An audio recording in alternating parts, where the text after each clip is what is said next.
দক্ষ জনবলের অভাবেই রেলে বারবার দুর্ঘটনা হচ্ছে বলে মন্তব্য করেছেন রেলমন্ত্রী জিল্লুল হাকিম।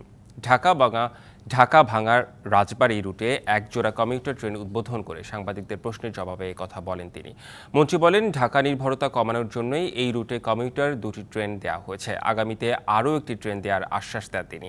এর ফলে চাকরি বা ব্যবসার জন্য ঢাকায় দিনে গিয়ে রাতে ফিরে আসতে পারবেন। এছাড়াও ঢাকা থেকে বরিশাল হয়ে পায়রা বন্দর পর্যন্ত এলিভেটেড রেলওয়ে নির্মাণ হবে বলে জানিয়েছেন রেলমন্ত্রী জিল্লুল হাকিম। জুলাইয়ে ঢাকা থেকে যশোর পর্যন্ত দ্রুত গতির ট্রেন উদ্বোধন করবেন প্রধানমন্ত্রী শেখ হাসিনা।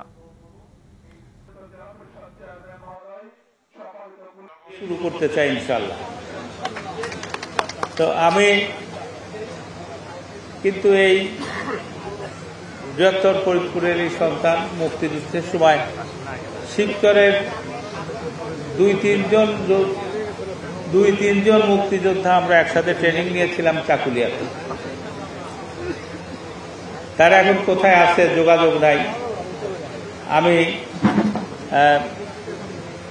কাজে এই শিবচরের সাথে কিন্তু 1, 2, 3 ঢাকায় জমি জিতে নিন 100% ক্যাশব্যাক সহ 20 কোটি টাকার পুরস্কার।